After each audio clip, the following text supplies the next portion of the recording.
Jadi petarung, jadi jagoan, ya jadi ayam sayur. Saya lihat itu diam semua. Nanti lihat anggaran saya buktikan sama kalian. Program saya. Coba.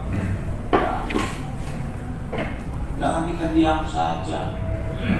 Dia itu siapa? Gak berpengaruh. Gak berpengaruh. Harga diri kehormatan kita.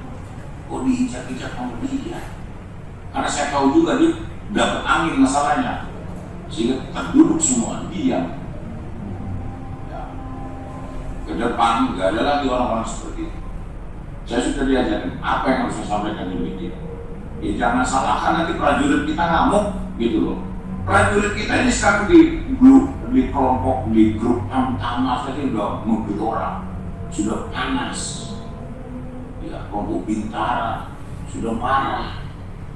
Kita kelompok perwira santai-santai saja itu. Benar saja, setelah pernyataan Kepala Staf Angkatan Darat itu, maka kemudian bermunculah di ruang publik pernyataan dari para pihak, mulai dari tingkat Kodim sampai Korem dan seterusnya. Kita saksikan beberapa cuplikannya.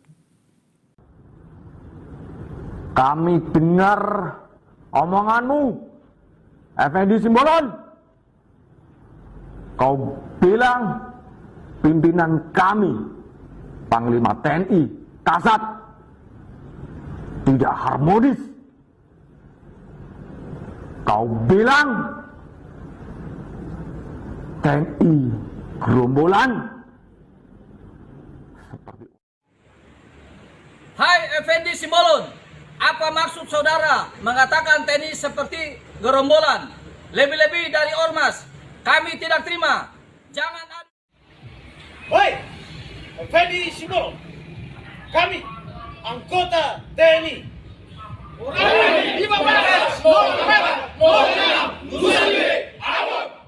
Kami, keluarga besar TNI dan lembaga adat Kutai, Ormas Bakuda, Ormas Gebak Kota Botang, dengan ini menyatakan sikap menolak keras pernyataan Effendi Simbolon, anggota Komisi 1 DPR RI, yang menyatakan TNI seperti gerombolan. Tetapi situasi bergerak demikian cepat dan kemudian anggota DPR RI yang dipilih oleh rakyat bekerja atas nama konstitusi, Saudara Effendi Simbolon akhirnya meminta maaf. Kita saksikan pernyataannya. Dari lubuk hati yang saya dalam, ya, saya mohon maaf atas apapun perkataan saya yang menyinggung, yang menyakiti, yang tidak nyaman di hati para prajurit, siapapun dia, dari mulai Tamtama, Bintara, sampai perwira, bahkan sampai para sesepuh, para pihak, ya, yang tidak nyaman dengan adanya. Menjadi serius, semakin serius situasinya karena muncul semacam kegamangan. Apakah pernyataan-pernyataan dari para pasukan itu pada berbagai tingkatan yang kita saksikan sebelumnya tadi itu adalah insidentil atau memang bergerak karena ada semacam perintah tanda petik dari Kepala Staf Angkatan Darat tadi itu. Kita baca pernyataan dari Dispenat. Pada alinea ketiga dikatakan bahwa video dari prajurit maupun masyarakat yang beredar mungkin saja terjadi sebagai reaksi spontan atas pernyataan seorang tokoh di ruang publik yang dianggap memancing kegaduhan. Saya agak panjang memberikan pembukaan tadi agar kemudian runut pembahasan kita nantinya. Dalam hal ini saya mengundang sahabat saya, seorang pengamat militer dan pertahanan yang sering kita ikuti pernyataannya, Saudari Koni Rahakundini Bakri. Madam Koni, terima kasih ya. Kembali, boleh koreksi dulu nggak? Jangan disebut pengamat. Tapi Karena sekarang ini banyak sekali anggapan bahwa banyak pengamat. Jadi orang yang cuma mengamati. ya, tapi Saya sekolah tinggi. Jadi saya tuh jadi ahli militer dan pertahanan. analis pertahanan. Analis pertahanan. Saya setuju itu. Setuju kan? Ya, Iya. saya setuju. Oke. Madam, Yes. saya sudah tampilkan tadi urut-urutannya. Tapi tetap saja saya sedih. Kok sama ya? Jadi pada saat tadi itu dibuka, ya, saya tuh hampir menitikkan air mata. Oke. Saya khawatir bangsa ini bergerak mundur, Oke. bukannya bergerak maju. Pagi ini saya menerima WA dari seorang mantan menteri yang menyatakan, Mbak Koni, teruslah bersuara. Oke. Karena kita harus menjaga perbatasan kita bukan saja di luar, tetapi di dalam. Sebenarnya saya enggan untuk datang karena saya tahu model-model seperti ini, model kementerian lembaga yang menggunakan buzzer lah untuk sebuah masukan dari masyarakat. Saya ngomong masyarakat dulu nih, jangan dulu anggota dewan. Yang tidak mereka rasa berkenan gitu. Ini menjadi suatu habit sepertinya. Dan yang saya paling sedih adalah kemudian ini masuk ke ranah manusia-manusia yang disempurnakan. Siapa mereka? Sejak awal dan kenapa saya memilih bidang saya, karena saya selalu merasa tentara itu, militer itu dididik, dibina, dilatih. Itu untuk menjadi manusia sempurna. Luar dan dalam. Sehingga menurut saya kebohongan itu haram hukumnya. Saya mulai dari itu pembukaannya ya. Kebohongan yang terjadi adalah begini. Ketika Pak Effendi Sliptang menyatakan bahwa mirip gerombolan atau apa sih tadi ada kata depannya kok. Seperti gerombolan. Nah, jadi bukan cuman TNI adalah gerombolan tapi ada kata seperti. Bedanya apa sama ini? Mungkin terjadi sebagai reaksi, mungkin. Ini jelas-jelas tidak spontan. Jelas-jelas tadi kita dengarkan sendiri, kagetnya kita semua ternyata ini diperintahkan oleh Kasat, Kepala Staf Angkatan Darat. Jadi sekali lagi ini bukan kemarahan TNI, tapi kemarahan Kepala Staf Angkatan Darat dan para personil Angkatan Darat. Bedakan ya. Karena kalau ini kemarahan TNI pasti Kepala Staf Angkatan Udara dan Kepala Staf Angkatan Laut mungkin ya kan berbuat yang sama. Tapi saya yakin enggak. Kenapa enggak? Karena begini, Kepala Staf itu fungsinya pembinaan. Bukan penggunaan kekuatan. Memerintahkan para prajurit, para pamen, para pati, kalau kita dengar videonya itu semuanya disebut. Itu kan sama sudah masuk ke penggunaan. Hari ini pertanyaan saya sederhana saja. Apakah Pak Kepala Staf Angkatan Darat tidak tahu bahwa penggunaan itu tidak di tangan beliau?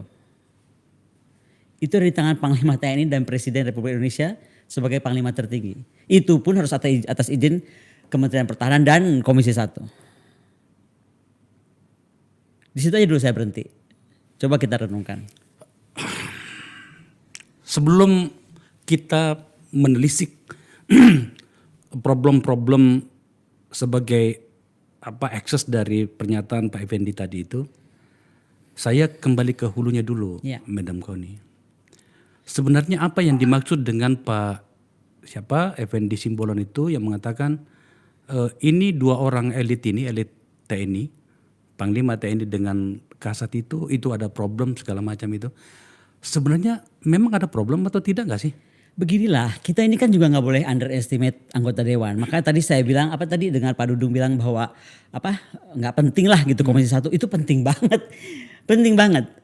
Saya aja yang cuma analis pertahanan, cuma dosen, itu bisa dapat berita-berita A1 tentang apa yang terjadi di dunia militer dan pertahanan gitu. Apalagi seorang anggota dewan yang punya akses dan kekebalan untuk bisa melakukan pengumpulan data atau pengumpulan informasi kan. Jadi yang kita mesti tahu, tidak mungkin Pak Effendi Simbolon itu menyatakan itu kemudian dia salah gitu.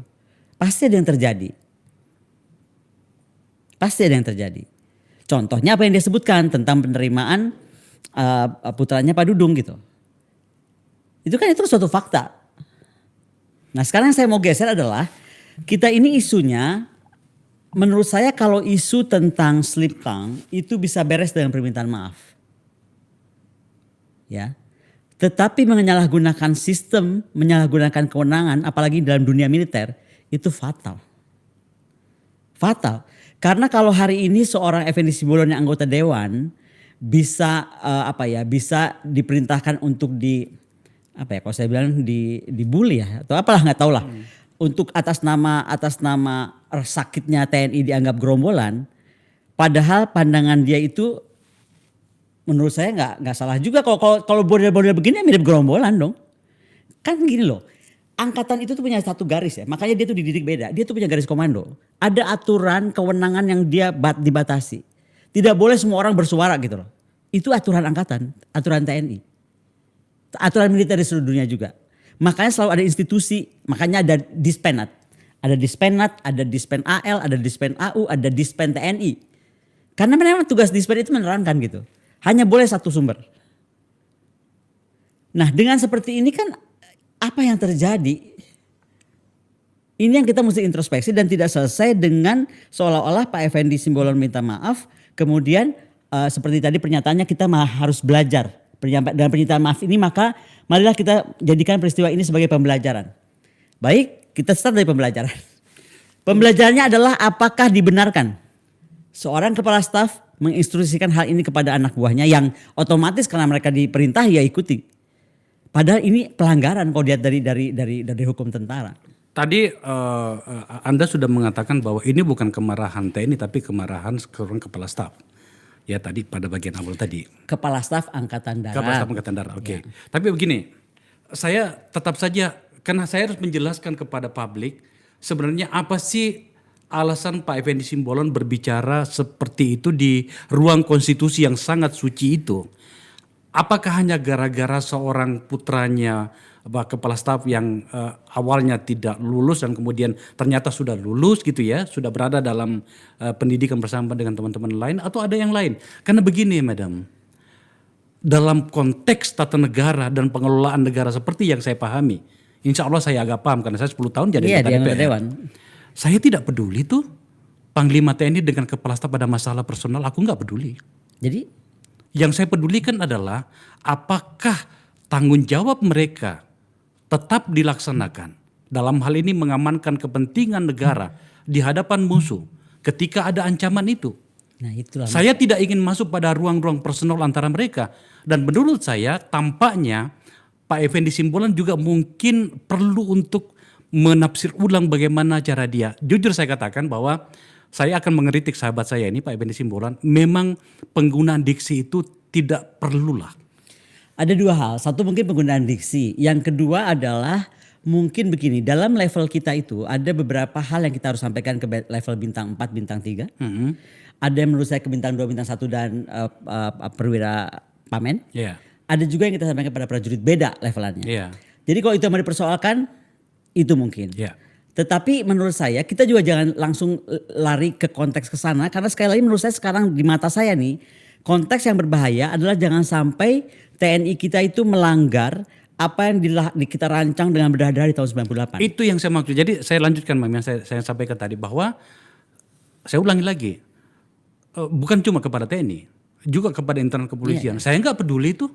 Mau antara pimpinan dengan pimpinan lain mau berantem, aku nggak peduli. Tetapi kewajibanmu terhadap negara itu apakah tetap terlaksana? Apakah tetap menjadi sebuah skala prioritas? Saya maju. Pada konteks Pak Effendi Simbolon, dia mengungkapkan itu di ruang konstitusi. Menurut saya harus ada kesepakatan kita bersama bahwa situasi ini tidak boleh terus berlangsung dan harus ada penyikapan kita secara bersama bahwa ini terakhir kalinya ada seorang anggota DPR yang kemudian mendapatkan reaksi yang sangat keras dari seorang yang memiliki otoritas, apalagi otoritas bersenjata. Karena ini berbahaya. Dalam kajian kami bersama dengan beberapa teman, kalau dibawa lebih jauh, kalau memang ternyata benar apa yang disampaikan Pak Dudung tadi, dan tampaknya itu benar karena itu adalah sebuah video, ada pembuktian, sebenarnya kita bisa mengatakan bahwa ini sebenarnya tidak bagus bagi demokrasi kita. Bukan saja tidak bagus bagi demokrasi kita, ini bisa merusak tatanan kita bernegara. Yeah. Itu yang tadi saya sampaikan, seorang anggota dewan saja bisa kemudian kata-kata yang tidak dianggap berkenan itu kemudian digunakanlah oleh kepala staf alur komandonya untuk melakukan sesuatu. Sebenarnya kalau kita lihat, kalau membawa nama TNI, Panglima ada di situ kok. pada saat dengar pendapat itu kan ada Panglima. Ketika itu dinyatakan Panglima bisa saja marah, tapi kan Panglima menunjukkan dia cool saja dan dia pikir gini loh. Kita kan bisa memilah dan memilih persoalan apa yang kita mau angkat. Persoalan ini tuh bukan cuma semata persoalan pribadi yang tadi disampaikan Pak Akbar. Persoalan pribadi yang mungkin disampaikan Pak Effendi itu berakibat kepada tidak hadirnya beberapa kali, bukan cuma sekali. Kalau cuma sekali mungkin Bu Mutia nggak akan komen juga. Kami ada catatan beberapa kali tampaknya memang Pak Panglima TNI itu tidak bersama dengan Kepala Staf Angkatan Darat atau ada salah seorang di antaranya yang tidak hadir. Dalam hal ini adalah Kepala Staf Angkatan Darat. Yang pertama adalah pada rapat kerja di Komisi 1 bersama membahas RKA Kemenham dan TNI pada Senin tanggal 5 bulan 9 tahun 2022. Itu pada saat itu hadir Pak Fajar Prasetyo sebagai Kepala Staf Angkatan Udara dan Kepala Staf Angkatan Laut Pak Yudo Margono. Pak Dudung diwakili oleh Wakil Kepala Staf Pak Mejan Agus Subianto. Pada saat Latsitardanus, kepanjangannya itu adalah kegiatan latihan integritas Taruna Wreda Nusantara ke-42 digelar di Nusa Tenggara Barat, dibuka langsung oleh Panglima Andika Perkasa pada tanggal 14 Mei 2022. Kasat juga tidak hadir pada acara itu. Yang ketiga yang kami catat ya, pada latihan bersama Super Garuda Shield digelar pada 1 hingga 14 Agustus 2022. Latihan ini dibuka langsung oleh Pak Panglima juga dan pada tanggal 3 Agustus 2022 lalu di Pusat Latihan Tempur Puslapor Kodiklat Batu Raja, Sumatera Selatan. Pak Dudung juga tidak hadir juga. Hadir atau tidak mungkin kita bisa perdebatkan, tetapi pada beberapa catatan yang kita lihat biasanya pada kegiatan-kegiatan penting seperti ini itu hadir. Itu barangkali yang membuat publik dan terkhusus Pak Effendi Simbolon melihat bahwa ini ada masalah ini. Cuman kemudian ternyata yang terlontarkan di sana itu adalah soal putranya Pak Dudung. Dan itu kan sebagai contoh. Ya, itu kemudian kemana-mana. Saya ingin memposisikan pembicaraan kita, Mam. Pertama adalah karena saya mantan anggota dewan. Saya punya pengalaman. Seingat saya sangat-sangat selektif memilih diksi ketika saya harus marah tanda petik kepada mitra saya. Ya. Alhamdulillah selama 10 tahun ribuan kali saya berbicara, belum pernah sekalipun saya memilih kata yang menyerang secara langsung dan itu tidak nyaman bagi kuping orang timur seperti kita. Tetapi pada level tertentu, pada level di mana kemudian posisi Pak Effendi Simbolon ada, dia adalah wakil negara di situ. Orang harus paham bahwa DPR itu adalah negara. Iya. Harus dipahami itu. Maka kemudian ekses dari pembicaraan itu, ekses dari kasus itu kemudian kemana-mana dan sungguh saya tidak nyaman. Yang kemudian ditutup dengan permintaan maaf oleh Pak Effendi Simbolon. Saya pada beberapa komunitas saya mengusulkan agar kemudian mekanisme tata negara ini tidak diselesaikan dengan permintaan maaf. Itu adalah mekanisme kultural. Kita harus terbiasa menyelenggarakan negara dengan cara yang bernegara pula. Apa itu? Pak Effendi Simbolon kalau dianggap ternyata melanggar tata krama dan segala macam kewajiban-kewajiban dia sebagai anggota DPR, wakil rakyat, bawa ke MKD, laporkan dia. Itu Pak Akbar Faizal waktu rame-rame ini 2 malam sebelumnya ini ya 2 malam. Tiba-tiba tuh saya tergerak. Saya bilang kok aneh ya. Jadi waktu saya belum tahu bahwa video ini diperintah, saya khawatir. Ini kenapa sih tiba-tiba muncul banyak sekali yang marah terhadap video-video marah itu. Maka saya kemudian mengeluarkan rilis loh. Saya mengeluarkan press release. Saya sampaikan sebagai kepala staf seharusnya Pak Dudung itu ya kan mengakomodir semua kemarahannya prajurit kalau memang marah ya dengan kalimat itu. Lalu beliau kan bisa akses langsung ke Ibu Puan misalnya. Sebagai ketua DPR ya. Atau melaporkan Pak Effendi kepada MKD. Yes. Tapi diambillah komando itu jadi pimpinan itu menyelesaikan masalah yang dipimpin. Dengan video ini yang terjadi pemimpin menyuruh masyarakat yang dipimpin untuk menghadapi Pak Effendi Simbolon. Jadi ada beberapa kasus di sini menurut saya ini tolong dilihat sekali lagi ya. Ini bukan membela seorang Effendi Simbolon nih. Yeah. Saya lagi bicara tentang ketatanegaraan. Aturan militer itu mesti clear. Karena bagaimanapun disiplin militer itu yang harus kita tekankan. Kita bicara tentang sistem. Yang tadi saya awal udah bicara, ketika kita slip tongue, mungkin saya minta maaf. Terlalu banyak di negeri ini pejabat kita slip tongue, betul? Dan kita memaafkan.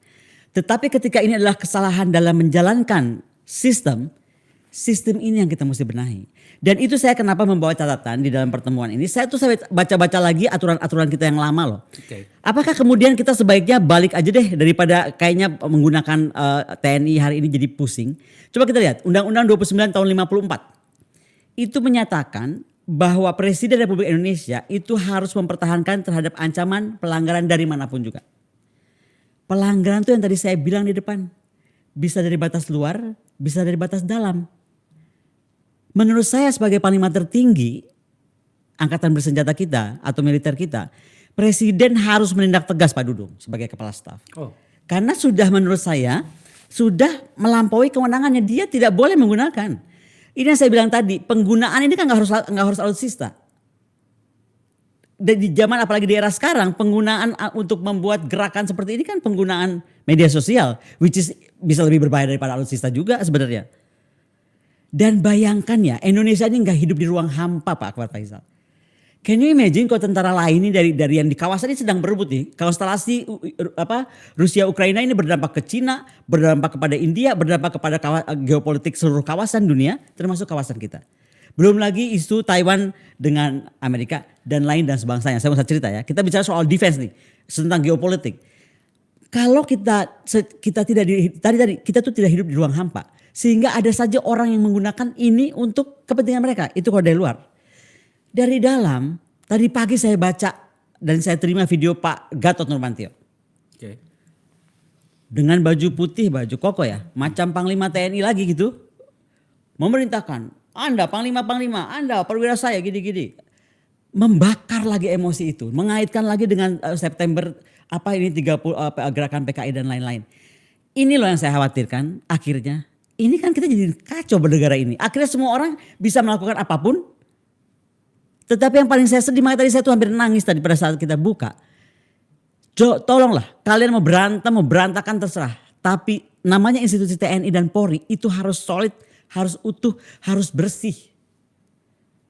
Dan jangan kita disalahkan ketika kita bicara ini ada sistem yang salah. Sehingga TNI Angkatan Darat kenapa jadi seperti ini kepala stafnya.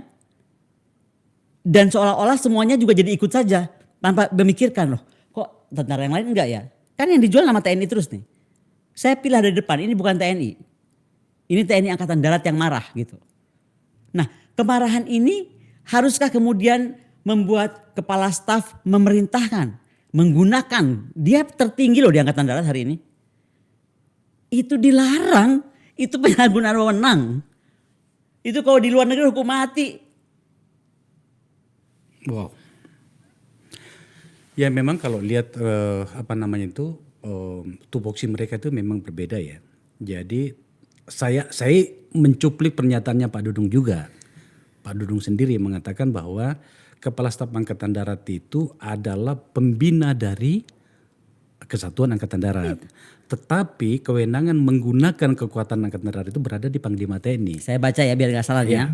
Tugas dan kewajiban di Undang-Undang 34 pasal 15 tentang Panglima TNI. Memimpin TNI, melaksanakan kebijakan pertahanan negara, menyelenggarakan strategi militer, melaksanakan operasi militer, mengembangkan doktrin, dan menggunakan kekuasaan TNI bagi kepentingan operasi militer. Ini Panglima TNI? Panglima TNI, dia ada 12, ini yang saya cuma sebut berapa. Tapi ingat ya, memimpin, melaksanakan kebijakan, doktrin, strategi. Yang mau dibilang sama Pak Effendi sebenarnya, kalian itu gak boleh gak bersinergi. Gak boleh kalian itu disharmoni karena tugas kepala staf itu membantu panglimanya menyusun yang tadi itu. Termasuk mengembangkan doktrin. Ketika Anda saling gak mau datang gitu kan, bagaimana Anda mengembangkan doktrin, menyelenggarakan strategi militer, membuat kebijakan pertahanan. Nah itu ya, masuk ya. Nah, sekarang tugas kewajiban kepala staf angkatan. Mau darat kah, mau laut kah, mau udara kah. 1, memimpin angkatan dalam pembinaan kekuatan dan kesiapan. Itu nomor 1. Udah. 2, membantu Panglima menyusun kebijakan, postur, doktrin dan lain-lain. 3, membantu Panglima, membantu lagi nih dalam penggunaan komponen pertahanan. Membantu dalam penggunaan, bukan menggunakan komponen pertahanan tersebut. Dan terakhir melaksanakan tugas lain yang diberikan Panglima. Itu kenapa mungkin concern daripada, bukan cuma Pak Effendi loh. Kita disebut-sebut Pak Effendi, enak banget dia ya. Tiba-tiba trending topik karena kita sebut-sebut terus namanya gratis lagi. Ada di situ Ya banyak yang karena komplain. Bang Effendi yang berbicara gitu loh. Karena yang komplain banyak termasuk Bu Mutia kan sebagai pimpinan sidang. Jadi yang dikhawatirkan oleh Komisi 1 di mata saya adalah ini semua. Bahwa kemudian ada di slip tongue itu, that's one thing. Tapi ini belum ada yang jawab nih. Ini tuh sampai hari ini belum ada yang jawab. Makanya hopefully pertemuan tanggal 26 September besok di MKD dipanggillah Pak Effendi Simbolon, dipanggillah Pak Dudung. Ini selesai, dan kalau nggak salah Panglima TNI, selesailah masalah ini gitu. Karena kan ada tugas fungsinya gitu. Anda senang nggak kalau selesai di hadapan MKD nanti? Menurut saya selesai bukan di depan MKD. Tapi paling tidak keterbukaan ini. Makanya kenapa saya appreciate Pak ES. Biar dia nggak terlalu di topik. Kenapa saya appreciate, paling tidak dia berani buka bahwa ada ketidakwajaran. Contoh ya, sebentar. Ini bukan cuma masalah penerimaan loh. Kalau saya boleh cerita ya, sebenarnya bukan cuma mau diterima, diangkat sendiri putranya itu. Pak Dudung mau bikin pendidikan sendiri. Oh, pendidikan apa maksudnya? Angkatan. Jadi karena itu nggak diterima, oke, gue bikin sekolah sendiri aja buat anak gue gitu kira-kira. Oh, yang benar. Ya ampun. You know me since when? Ya. Saya pernah nggak bicara nggak ada fakta. Tentu saja saya harus mendengarkan itu. Makanya kenapa saya tuh merasa bahwa ini harus dibenahi. Karena gak pernah ada kejadian kepala staf begini. Ini bahaya. Negara kita itu sedang dalam keadaan dunia yang gak bagus. Dalam keadaan geopolitik yang sedang bertempur ke sana kemari dengan segala macam apapun juga. Dan kita menghadapi tahun-tahun politik yang berat. Jadi kemungkinan apapun digoreng dan digunakan itu mengerikan buat saya gitu. Kalau hari ini bisa bocor videonya memerintahkan. Besok Akbar Faizal dan Qadri Rahakundin ini mati. Tiba-tiba ditembak rame atau diculik apa nggak tahu, kita kejebur di mana. Ada video tertutup memerintahkan gimana? Ya tentu saja kita harus memikirkan itu kalau melihat apa yang terjadi belakangan. Tapi saya berharap sih kita maju selangkah dalam hal kematangan berdemokrasi ya. Saya akhirnya harus berbicara begini kalau begitu ceritanya. Maju selangkah. Sebenarnya Pak Dudung sebenarnya marah sama Effendi Simbolon atau malah sama Panglima TNI enggak sih? Kalau kita tanya sama Pak Dudung, panggil aja beliau ke sini. Saya nggak mau wakili beliau. Lebih baik Pak Akbar undang langsung Pak Dudung. Coba dengarkan. Saya tampaknya harus mengundangnya. Semoga saja beliau. Karena saya nggak mewakili beliau dan saya tidak mewakili siapa-siapa. Saya mewakili kekhawatiran, kesedihan saya yang telah bergelut lama dengan dunia pertahanan dan militer dan yang ingin betul-betul TNI itu jadi manusia-manusia yang sempurnakan. Bung Karno itu ya dulu bilang loh, jauh-jauh hari tahun 60-an. Angkatan perang itu jangan ikut-ikutan politik. Nah ini saya mau masuk pada bagian itu. Madam, kawan sahabatku. Anda mengeluarkan beberapa pernyataan. Coba ditampilkan. Ini catatan Qadri Rahakundin menjual disharmonis hubungan Panglima akibat politik praktis. Sebenarnya seberapa jauh sih TNI terjebak atau terlibat pada politik praktis seperti yang Anda sinyalir? Saya nggak mau menggunakan kata terjebak atau terlibat. Ditarik-tarik. Nah, jadi TNI itu kan sumpahnya tuh setia kepada negara. Oke. Ketika Anda kepala staf lah atau siapapun, negara memanggil Anda, apakah itu dari partai lah, dari manapun, itu mereka merasa dia harus hadir di situ. Contoh nih, misalnya Nasdem memanggil Pak Andika sebagai calon presiden. Oke. Beliau pasti akan hadir gitu. Toh beliau akan pensiun. Betul nggak? Persiapan oke. Tapi mungkin ada yang lupa partai-partai ini. Dan bukan cuma Pak Andika dipanggil Nasdem. Saya bisa ceritakan satu-satu tapi saya nggak akan buka di sini. Saya tahu siapa dipanggil siapa gitu. Yeah. Ini yang menurut saya berbahaya. Ketika Anda sebagai partai tidak bisa membuat kaderisasi yang baik. Sehingga Anda tidak mampu memajukan kader Anda tidak boleh menarik-narik prajurit, perwira, atau lagi pati aktif. Pertanyaan saya sederhana begini. Pertanyaan saya bodoh nih ya. Jangan diketahui Pak Akbar ya. Saya setuju kok yang dikatakan tadi. Kok wani ya Kepala Staf Angkatan Darat bertindak melampaui panglimanya? Betul gak? Di bahasa saya ya. Ini saya berdialog dengan. Pada bagian mana pikiran itu hadir? Ya udah sering ini kan saya kan sering melihat tadi lah contoh bikin sekolah melantik sendiri, bikin pendidikan sendiri. Hanya untuk anaknya itu kan udah bukan lagi melanggar, udah nggak tahu kemana tuh batasannya. Udah anyway, udah selesai cerita itu, cuman harus saya ceritain gambarannya kan. Oke. Nah, Di dalam hati saya kenapa ya? Oh rupanya karena ada satu partai yang juga mendorong Pak Dudung, ya, tapi belum di-announce nih. Kalau Ya. kalau Pak Andika sudah di-announce untuk menjadi cawapres. Oh ya. Jadi di mata saya mungkin ini yang menjadi Pak Dudung menjadi kepala staf rasa panglima. Karena kalau panglimanya jadi calon presiden atau cawapres, dia juga sama kok. Posisinya tuh sama. Itu kenapa saya keluar kalimat tadi. Jangan tarik-tarik mereka ke politik dan ini mungkin kesalahan elit politik juga gitu loh. Dan inilah bahayanya yang kita sekarang temui. Gitu loh Pak Akbar. Jadi gini loh, kita pun harus introspeksi partai. Ketika partai itu tidak mampu mengkaderisasi, ya dia harus mampu.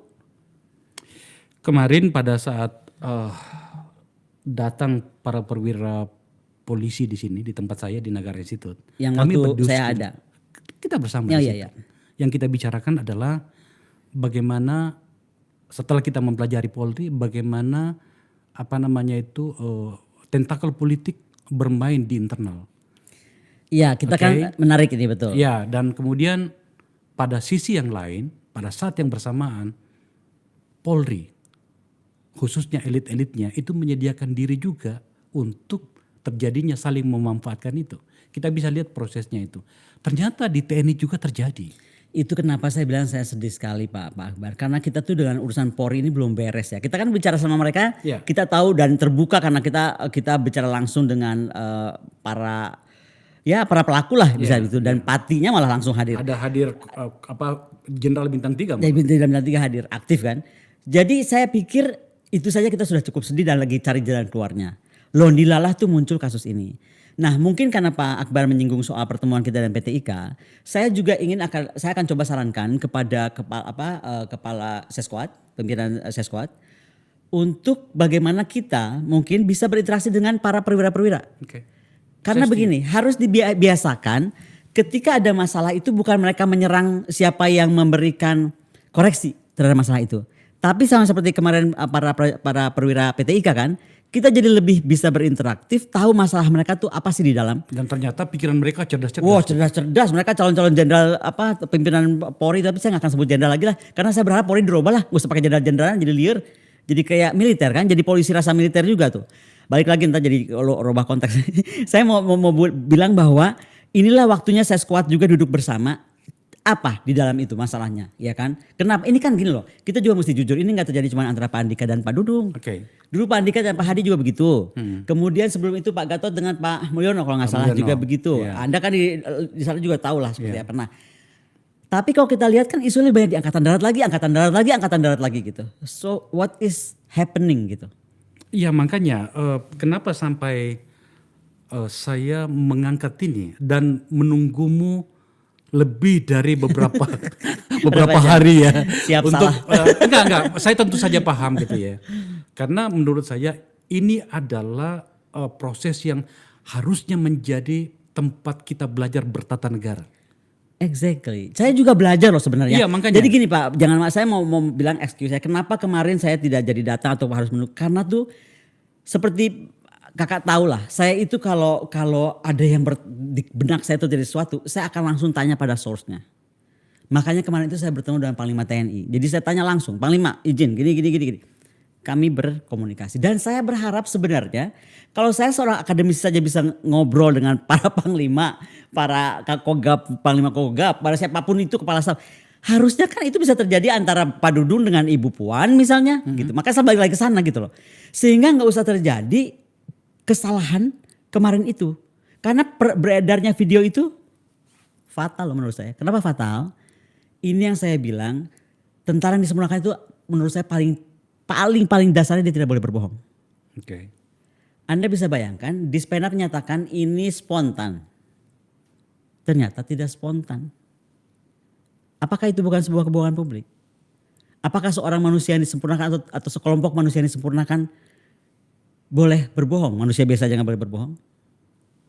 Itu yang pertanyaan kita paling dalam hari ini. Saya kira itu deh. Jadi kita semua sama-sama introspeksi. Karena kita mau bernegara yang baik dan benar. Iya tadi. makanya jadi saya betul-betul biasanya bukan cuma pada kasus ini. Karena saya ingin bagaimana negara ini kemudian bergerak maju ke depan. Ya. Dengan platform yang sudah kita pilih bernama demokrasi, bagaimana alat-alat negara bekerja seperti yang seharusnya, maka saya selalu belajar pada proses seperti ini. Ketika terjadi insiden tata negara di ruang parlemen yang dilakukan oleh Saudara Effendi Simbolon, saya mengatakan ini adalah waktu yang tepat lagi untuk belajar. Saya tentu saja menghormati Bang Effendi karena dia adalah sebenarnya senior saya ya. Senior, Dia lebih sangat. dulu dari saya di Betul. DPR. Dan tidak banyak orang yang memiliki keberanian seperti Effendi Simbolon. Itu harus kita berikan apresiasi. Apresiasi juga, makanya kan Oh saya iya, bilang, betul. 575 orang anggota DPR, berapa orang yang berani bersikap? Tahu nggak Pak, yang saya takut sekarang apa? Gara-gara seorang Effendi Simbolon, tokoh politik yang sudah lama di DPR pun hanya karena slip tongue kemudian bisa dibeginikan, orang semua jadi takut bicara.